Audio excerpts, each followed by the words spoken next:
I think that really is the essence of success in home care, is that the agency itself embodies the person that is running it. And you have to look, what we do is personal. When the care recipient opens up their door, they open up their life to a caregiver. You're listening to Home Care Hindsight, the podcast where we talk with home care leaders about the big mistakes they've made and the even bigger lessons they've learned along the way. I'm David Knack, head of sales here at Zengage, and I've built a career on the idea that we learn a whole lot more from our mistakes than from our successes, which is great because I've made a lot of mistakes. I've gotten to know some of the leaders in this industry who've built amazing businesses and are super well respected. So I thought it'd be fun, instead of asking them about the great things they've accomplished, to have them tell the story of one of the biggest mistakes that they've made and how that mistake changed their thinking and the way they run their business.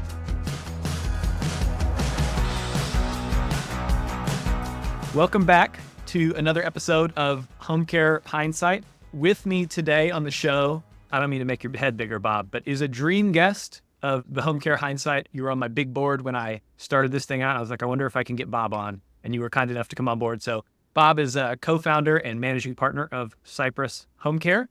Bob, thanks for joining the show. David, thank you for having me. It's great to be here. Well, super excited to have you on the show. Bob, for people who don't know you, and I guess that's probably a very small percentage of the population who might be tuning into this show, but how would you introduce yourself? I'd introduce myself as, first and foremost, an accidental caregiver. My career really was in consumer product goods. I worked for great companies like the Quaker Oats Company, and Quaker Oats back in the day owned Gatorade. And I ran the Gatorade business in the Northeast. What a sexy brand that was to be on. I was part of Project MJ, Michael Jordan, a lot of fun. And then I pivoted over to the West Coast and was the director of trade marketing for Dole Packaged Foods. And I became what a lot of us have become as caregivers. And all of us are going to go through this journey, either receiving care or giving care. And my mother on January 2nd, 1985, had a massive heart attack and spent nearly 2 months in the hospital, 18 days in a drug-induced coma, and came out a very different person. And I found myself as a caregiver, along with my brothers and my dad. And fast forward about 9 years, mom and dad moved out to Arizona in 1987. We stood up a home care company called Cypress Home Care Solutions back in 1994. Here we are 30 years later. I never thought I'd be in this business. My brother Joe ran it for 10 years, and he decided to depart and pursue a different career path. And lo and behold, here I found myself in this business. I thought I was only going to be doing it for a few months and transitioning to someone new, and here I am 20 years later at the helm, and absolutely love this business. This is an incredibly rewarding business. Helping people is something that is becoming an inequality for me, and I really enjoy doing it. So hopefully I've answered your question there. Yeah, absolutely. Well, I think there's two things that are interesting to me based on some conversations we've had lately. The first is related to home care, which is you have a really good perspective on what we need to call this business. We often call it, non-medical, non-skilled home care. And what I've heard you say is we talk a lot about what we aren't. And so what's your take on what we are? Yeah, and non-clinical too. Non-skilled, non-clinical, non-medical. It tells the world where we're not. I really believe that what we do is we assist people to be able to age in place. And I think the optimal word is assist. And assist also coincide and really is synonymous with supportive. So I like to refer to our trade as the in-home supportive care service trade. So that's what we do. We provide in-home supportive care to those folks that need that additional pair of hands, that assistance that I'm talking about. And that assistance can be from anything from getting dressed in the morning to bathing to medication reminders, all those activities of daily living that every single home care caregiver does day in and day out. Yeah. The other thing that I found interesting about you, Bob, is we were at an event together a little while ago, and I realized that you, like me, have a sweet tooth. So I'm very much a ice cream kind of guy. And then at the airport, I'll find the largest bag of some kind of gummies that's there, whether it's, sour gummy worms or gummy bears or et cetera. What's your go-to for a sweet treat? My go-to has always been cookies and cream ice cream. I mean, I really like Oreo cookie cream and ice cream is really good. But I will tell you, I just recently discovered a ice cream franchise. I don't know if it's a franchise. It may be corporate, but they're based out of Ohio and they've opened up all across the country. It's called Hendel's. If you've not experienced Hendel's, it's amazing. It's all mixed in, pre-mixed in stuff. I really like the s'mores ice cream. The s'mores is out of this world. It is all consuming. So when you do eat it, you're definitely full and satisfied too. But that's kind of my sweet tooth. A candy bar every once in a while. My go-to is maybe a Three Musketeer. Sure. It's a good one. So Bob, people who've listened to the show now know that this is my shtick here, but I get tired of small talk. And what I want to say is, hey, what kind of person are you? And you can't do that normally. People are like, hey, that's a little abrupt of a conversational transition, but it's a podcast. We can do whatever we want. And so in order to ask you what kind of person are you, I want to hear about the job that you had growing up that would surprise people. I had a bunch of jobs. I grew up in the food service distribution industry. So, my family, the roots of it, my grandfather founded the business in 1919, basically selling butter and eggs off a horse and cart on the cobble streets of Baltimore. And it's one of the great immigrant stories. My grandfather immigrated here in 1914 from Russia, didn't understand a lick of English. I spent a lot of summers there working in the warehouse, working in sales, working in purchasing, did a lot of odd end jobs. But I think the thing that would probably surprise most people was I was a beach lifeguard. I lifeguarded on the beach in Bethany Beach, Delaware. I don't know if you know where that is. A lot of people know where Rehoboth is now because our president has a summer home there in Rehoboth Beach. I was a lifeguard in Bethany Beach, Delaware. That's my lifeguard team right there. And this is me over here with dark hair, believe it or not. All right. So I lifeguarded on the beach for 2.5 summers. It was a great job. Didn't pay very much. I think I made about $4.25 an hour. And literally at the end of the week, I probably got about a $140 check. And I would say probably 2/3 of that went to eating and food. But great times and great experience. And being in Delaware, just so you know, we were guarding in front of a resort called, our condominium complex called Sea Colony. And the people that lived there were Congress people, senators, generals. I mean, I met some really cool people that were working in Washington, D.C. that would summer there at Bethany Beach and Sea Colony. I love it. Well, Bob, I brought you on the show because people know you and you're somebody who has been in this industry for a long time. Of course, Cypress is a business that's been around for a large percentage of the time home care has even existed as a concept in terms of a business that people can run. But we're not here to talk about any of that. Instead, we're here to talk about a big mistake that you made and what you learned from it. So, Bob, what's your big mistake? Well, it's hard to say. There were definitely a bunch of them along the way. I think the biggest challenge for me, and it really is, I think it's an innate quality of most home care agency owners, and that is you get in this business because you've either been on this journey directly or you've been a part of this journey, and I'm talking about caregiving. And I think each one of us that runs a home care agency has this one important quality, and that's empathy. And, I have a lot of empathy, and I really do. And I think, if someone asks me what my greatest strength is that I'm a caring, compassionate person. What my greatest weakness is that I'm a caring, compassionate person. I know that there's these adages out there, you hire slow and fire fast. I mean, and I am getting better at that. I really am. But I like people and I believe in people and I trust people. And, one of the most difficult decisions I had to make, and it was a mistake of mine, was I had a C-suite person that worked for me that was terminally ill. One that he did not disclose that to me immediately. Matter of fact, he disclosed it to me almost 9 months after he got the diagnosis, which should have probably been a sign for me because, I really have an open door policy. And because I'm empathetic, I wish he had shared that with me. But literally, I held on to this person way too long and had empathy. And I was losing a lot of staff. As a matter of fact, I had an office back pre-2019 that had 15 to 16 staff members. And I turned over probably, I think the number was like over 20 people in a 3-year period. Wow. And I didn't really see it because I didn't want to believe it. And at the very end, when I started having another exodus, it really came to light. And that was really hard for me. It really was. It was hard for me to say goodbye to somebody that I really trusted and really loved. And I knew he was on this journey. And I was told by my attorney and by my accountant and my advisors not to do anything special, but I did because I'm empathetic. I let this person go and paid them for 9 months. I let him go in February, paid him for the rest of the year, paid him out at his full salary just because I felt bad. And I look back at that and I wouldn't do it any differently. I would do it exactly the same way, except for, I thought I'd get a different response from this individual. And this individual was angry and didn't want to talk to me and didn't want anything to do with me. And I still, like I said, I stood by it. And I think I've learned over the time is that, look, you have to do what's right for the business, not right for humanity. You can't save everybody.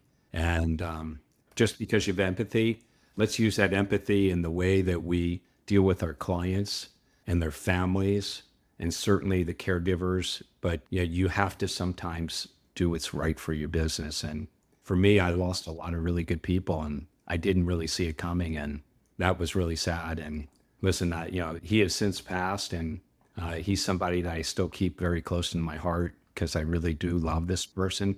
And I'm just sorry that it had to end that way. Yeah. I think that's one of the things that's challenging about being in small business is the brand is associated with your identity and your character and the kind of way that you carry yourself in the world. And so, firing people often doesn't align with people's self-conceptualization as a business owner.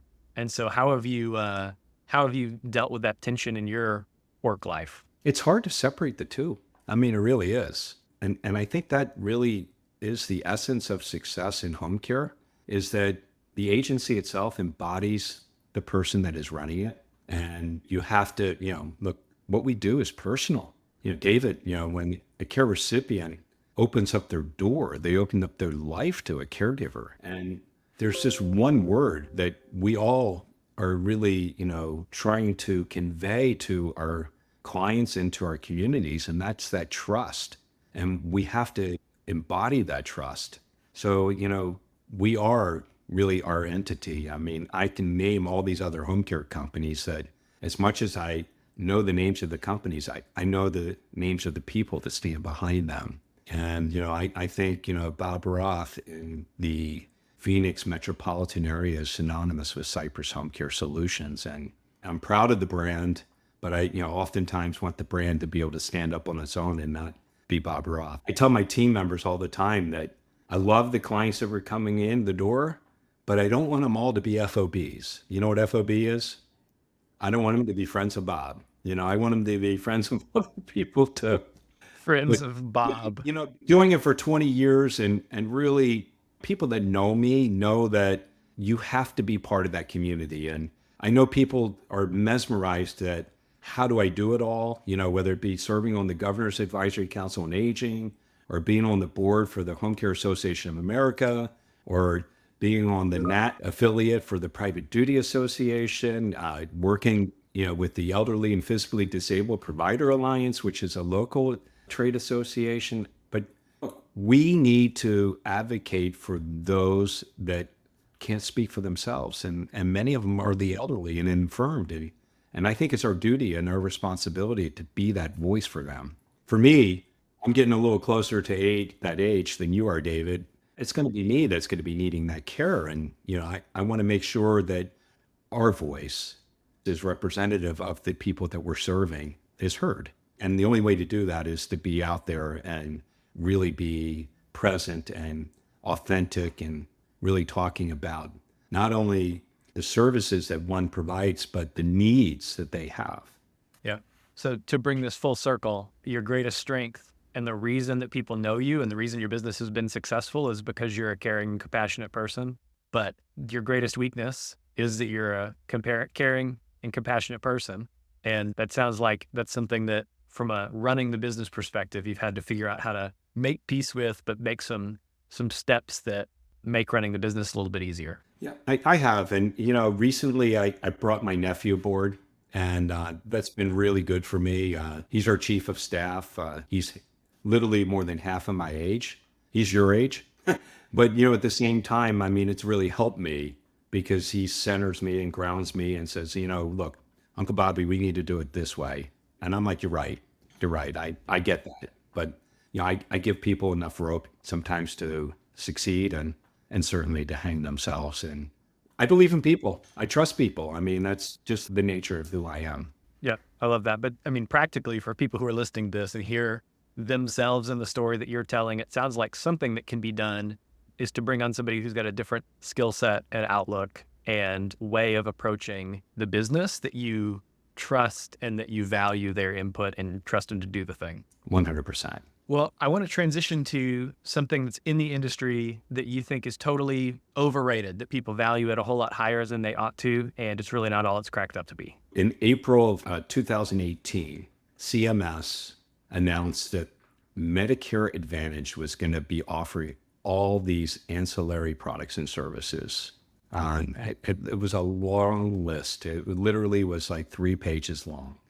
And in there was in-home supportive care services. They may have called it non-medical, but that's what it was. And it was a benefit that people would get for Medicare Advantage. Now, I have a little bit of a different lens. I served on the Private Duty Home Care Association, which was an affiliate of NAC, the National Association of Home Care and Hospice, for 10 years. And I was very close with our home health partners and our hospice partners that are part of the trade association. And for those that don't know, I mean, that trade association has over 36,000 home health and hospice and home care companies that are part of it. Now, home care is just a small part, but I knew firsthand the battle that these companies, and I'm talking mainly home health, was having with Medicare Advantage. Literally, they were being paid about a third less than the traditional Medicare. And a lot of these home health care companies would do business with these managed care organizations and would have to take the MA plan, MA being short for Medicare Advantage, to get the traditional home health or the traditional Medicare side. They're paying a third less. And right now, the data, and it was leaning this way before, is over half of the new enrollees are signing up for Medicare Advantage versus traditional Medicare. And when the fee for service is so low, how can any of these companies work? So I was not really optimistic that this was going to be the panacea that everyone thought it was going to be. I thought that the reimbursement was going to be more akin to what we were getting in Medicaid. And you know what? I don't want to say I told you so, but it really has lined up to be that way. And I'm hoping it changes. I mean, just yesterday, presidential candidate Kamala Harris said that she was going to expand Medicare into home care. And it's not the first time we've heard this, and we're hoping that this wasn't one of her campaign promises on the trail with less than 27 days till the election. Because, President Biden had in the Build Back Better plan had $450 billion set aside for home and community-based service work. So I was somewhat skeptical about it. And my colleagues, and at the time I was on the Home Care Association of America's board, a number of my colleagues, and I won't call them out, but a number of them had invested in talent, in human capital with Medicare Advantage experience and brought them in-house to contract with these managed care plans. They're virtually none of them have been successful. I know there are a lot of companies out there like Tim from Care Advantage, who is out there doing a lot of Medicare Advantage work, and he will tell you that it's at a cost to him, but he's trying to obviously demonstrate the value of in-home supportive care services. And that's what we need to do. We need to help people understand, especially Washington, D.C., and the Centers for Medicare and Medicaid Services. We need to help them understand that we do deserve a seat at the table. These episodic visits from home health that are only a couple of days a week for half an hour, 45 minutes to an hour aren't going to make it for us. I mean, we have 1/3 of our population 65 and older living home alone, and many of them are struggling with activities of daily living. And if they can incorporate in-home supportive care services there, wow. I mean, we can keep people in the place that they want to be, the most safest where they want to be, utilizing our services. We are the tip of the spear. We see the changes of condition before anyone else does. And we're able to avert, how should I say, an escalation or a hospitalization by being there on the ground. So I think, the one big thing to your point is Medicare Advantage is not cracked up to be what everyone thought it was going to be. Yeah. I always like bringing people on for a victory lap where they're able to say, I told you so. I don't want to say I told you so, but I told you so. I did, but you know what? I hope I'm wrong because it's not over. It really isn't over. And the aging of our country and the fact that we're going to double the 65-year-olds in the next 25 years and nearly quadruple the 85-year-olds, we need these type of services. And we need what I'm seeing from Medicare Advantage when I talk to some of my colleagues, I'm seeing them authorize very limited hours. In a lot of cases, it's less than 100 hours per member per year. And that's really set for more transitionary care from an acute or post-acute setting to get them back to home, but not ongoing from there. So what happens once you get them home and they still need additional care, Medicare Advantage will not be there. They're not authorizing enough hours. And the reimbursement is really more akin to what Medicaid is, not where private pay is. Sure. Yeah, that's a significant challenge that hopefully is different in the future, but today sounds like really difficult to run a business with that as a piece of it. Well, and I'll also give you some fresh news to, Medicare, or should I say CMS, authorized the GUIDE program. And many of us know what the GUIDE program is. The GUIDE program is to really help those families that are dealing with loved ones that have dementia and Alzheimer's. And the GUIDE program is set up to be respite for those family members. Cypress is very fortunate to have partnered in our marketplace with two really big providers of services here in our town. One is Hospice of the Valley, and the other one is the Banner Alzheimer's Institute. So, we are sharing that partnership with Home Instead. It's just our two companies. And I was really elated to be there. But the problem is when CMS came back with what the reimbursement rate and how much it is, they're only authorizing $2,500 of respite per member. And they've actually told you how many hours of care, and that's 83 hours of care at about $30 an hour. And our market is at $40 an hour. Now, Cypress and Home Instead, we work very collaboratively together. And I will tell you, we're not walking away from it. We're going to do it because it's the right thing to do.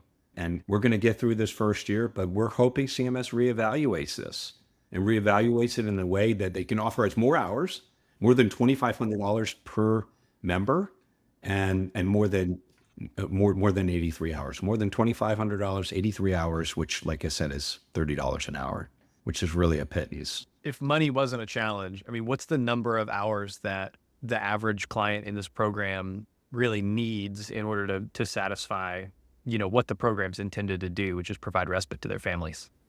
Wow. It's hard to answer that, David, and I'll tell you why. Each person that has dementia or Alzheimer's is like a snowflake. Each one is very, very different. And each care partner, and I'm talking about the partner that's providing the respite, whether it be the adult child or whether it be the healthy spouse, each one of them is on this journey in a very different way as well. Our goal is to give them that respite. I will tell you, we just did an analysis. Our average case right now, and we can talk a little bit about how we rebooted in February, but our average case right now, it's about 70 hours a week. We have high hours. We're not doing really small hours. So I don't ever anticipate a respite case to be 70 hours a week, but I certainly think that a continuity of respite care, whether it be, 10, 20 hours a week ongoing, to give that care partner the respite that they need so they can be that person in that loved one's life. They can be the son, they can be the daughter, they can be the wife, they can be the husband, and not just be the caregiver. I think that's so important. And listen, we have data, and the data is from AARP. It's a little bit old, it's about 10 years old, but the data specifically says couples 65 and older caring for one another without outside help from family members, friends, neighbors, or professional home care agencies like Cypress Home Care Solutions 63% of the time, the caregiver predeceases the care recipient. So I applaud CMS. Bravo. Thank you for recognizing that these family members need respite. And I think this is a great start. And I also think it's a great start with Medicare Advantage. So I don't want to come across poo-pooing this. I think we've made great strides with our partners over at CMS. We don't have a seat at the table yet, but we need to have a seat at the table. And I want to go fully back to what we talked about, what we call our industry. I mean, when you call our industry non-medical, you're not going to get a seat at the table. We're very medical. I mean, if we're not keeping our clients safe, keeping them cared for, keeping them clean, keeping them fed, keeping them, with taking their proper medications, they're going to die. They're not going to live. So we are a part of that care continuum. So we are kind of, and I say this all the time, and I've been saying this for over 20 years. And David, I'm going to put you on the spot. Do you know who Rodney Dangerfield is? He has no respect, right? Exactly. But so many people today don't know who, ding, ding, ding, ding, you win. But so many people don't know who he is. But I've always said, we are the Rodney Dangerfield of the healthcare continuum. We get no respect. We really don't. Yeah. Well, transitioning to, we talked about a big mistake that you made in your career and all the stuff you learned from it. What's a little mistake that you see home care owners making all the time? And if they quit, it'd make their lives or their businesses 10 times better? I mean, look, I think all of us fall prey to the fact that, we want to knock on the doors over acute providers. And I'm talking about the hospitals. I'm talking about surgery centers. I'm talking about even post-acute. With the cost of our services and the way they are, and Cypress isn't the only agency over the last 5 years that has had to raise their prices 40 to 50% because of the cost of labor. I mean, literally here in Scottsdale, Arizona, if you wanted to go work for the In-N-Out Burger at Scottsdale, you're going to get $22.50. I mean, our minimum wage is in the $14 range. So they're paying over $8 over minimum wage. So we're competing with them for this livable wage workforce. We have to be smart. We have to realize that feeding the discharge planners and case managers at hospitals isn't going to drive revenue into our agencies, because literally 9 out of 10 people that are discharging from those locations aren't going to be able to afford us. And I think that's just a huge waste of time. Now, don't get me wrong. I mean, it's important for them to know you, and it's really important for them to have you on their list as options. But I think that anyone new getting into this business, if that's where you're spending your time in the acute or post-acute setting and hoping that they're going to send you a lot of referrals, if you're doing private pay and private pay is your game, I'm going to tell you, you're making a mistake. And that's one of the stupid mistakes I've made, and paid a lot of money to feed these discharge planners and transitionary care coordinators and case managers and social workers. But, I think the important thing is educating them, because even to this day, David, people get confused when they hear home health and home care. And it's really important. We have it up on our website, and we have collateral that we put out, and we do a really good job of distinguishing between the two. And we need to help people understand that, one's an episodic visit, the other one is a care visit over a period of time. My team knows, especially my team that is now hiring and training caregivers. The Bob Roth adage is the same as Vince Lombardi. If you're not 10 minutes early, you're 20 minutes late. And it's really important that, when someone's paying upwards of $40 an hour, and they want you there at 9 a.m., you need to be there before 9 a.m. And face it, in home health, if you're getting a home health visit from a nurse or a therapist, it's like your cable company. They tell you they're be there between 1 and 4. And the reason why is because that nurse is visiting 5 other patients before they get to you. And you know what? In the home health world, there ain't nothing you can do about it. Sure. And one of the requirements for home health is for you to be homebound. So you're going to have to wait. But with home care, it's very different. And I think my recommendation to many people that are watching this podcast here today is really to help them understand that you got to fish where the fish are. That's an adage my father used to say. You got to fish where people can afford our services. And, I think 1 in 10 they ain't good odds. I think, I'm going to go to someone that is a trust officer at a bank or a foundation where their benefactors all can afford in-home supportive care services and really look at a 10 for 10.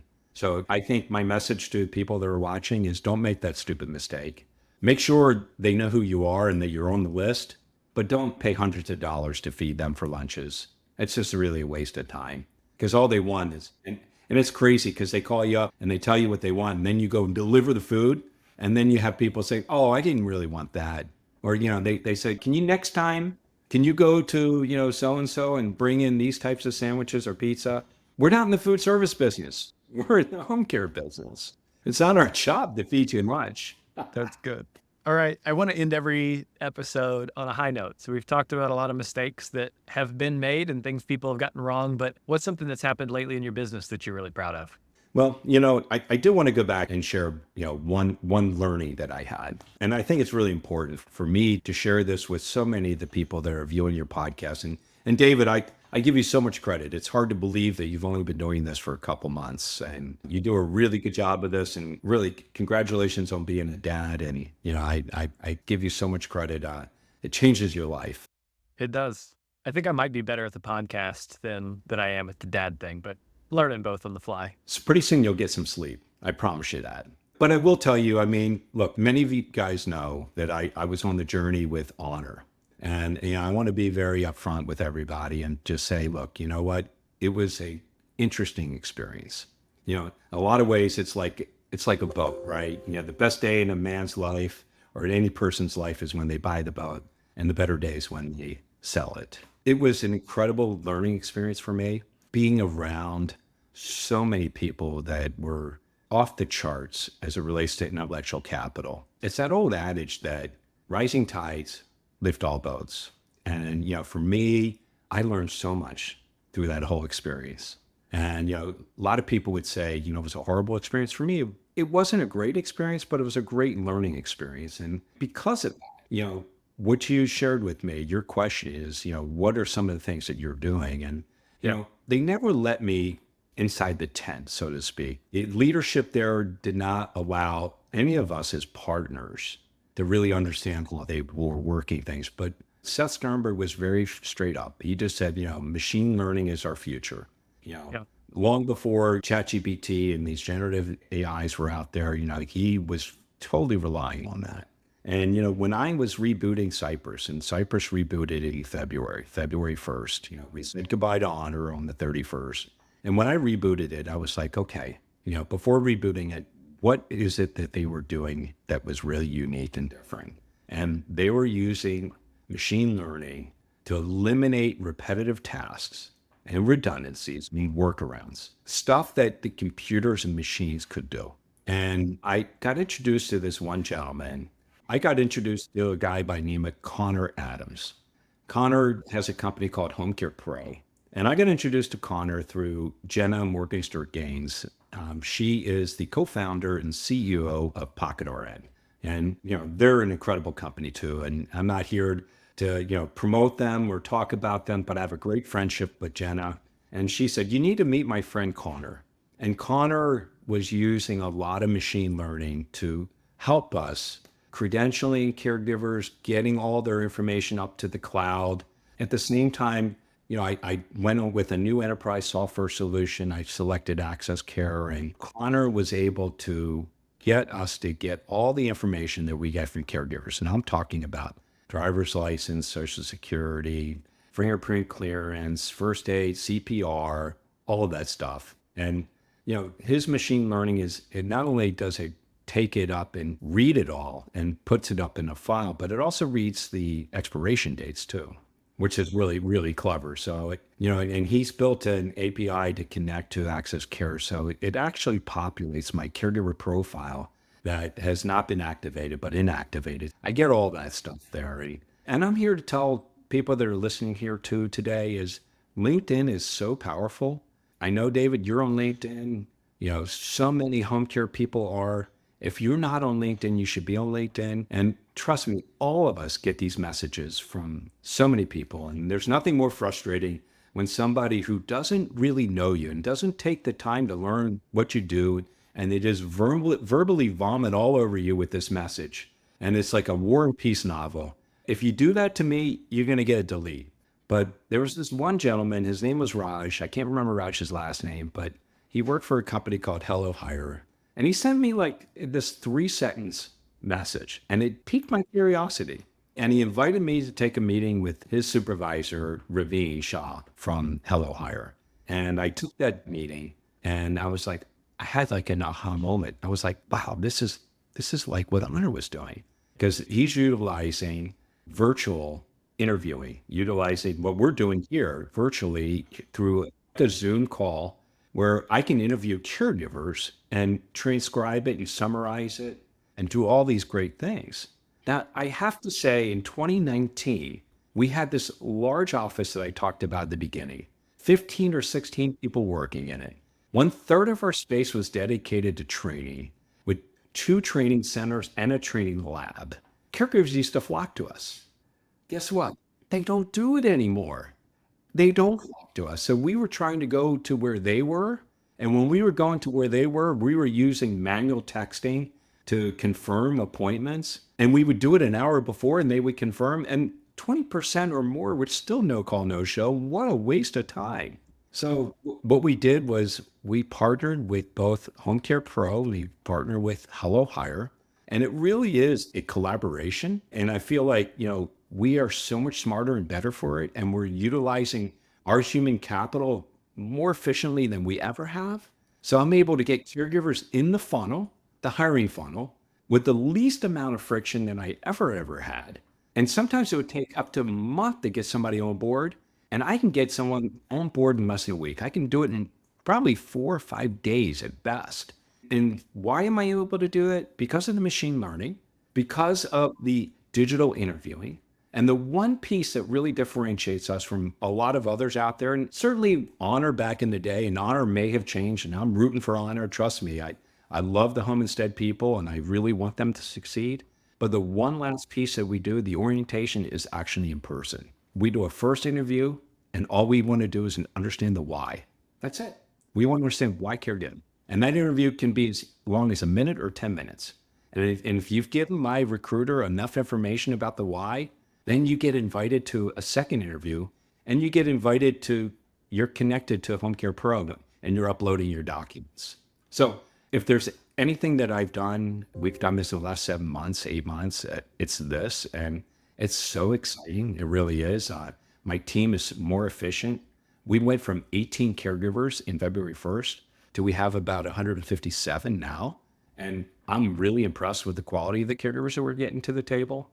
And I think my message to our listeners isn't so much that these are the 2 answers for you.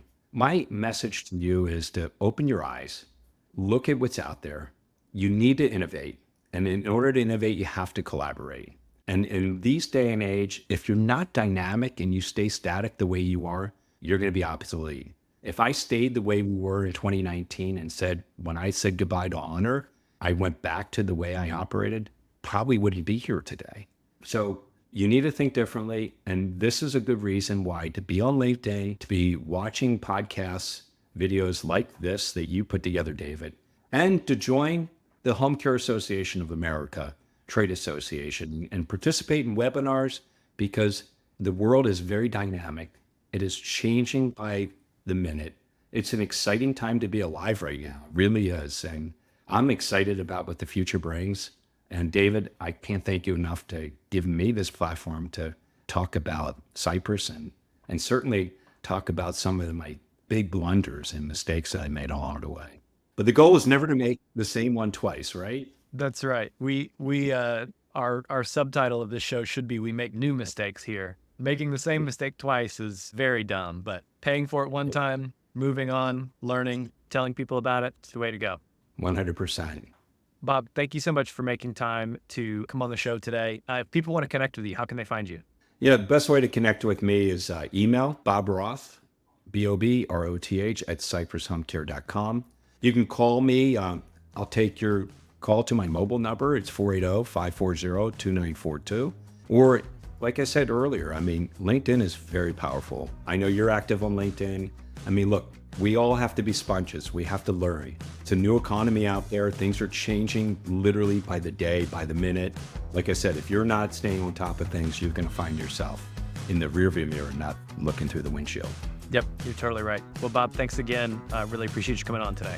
I appreciate the opportunity. Thank you, David. On behalf of the team here at Zengage, thanks for listening to the show. We'll be back next week with another episode, so be sure to subscribe wherever you listen to podcasts on Spotify or Apple or YouTube. Leave us a rating while you're there. It helps other people find the show. If you have comments on the show, drop me a line, david@zengage.com. Would love to hear from you, chat with you there.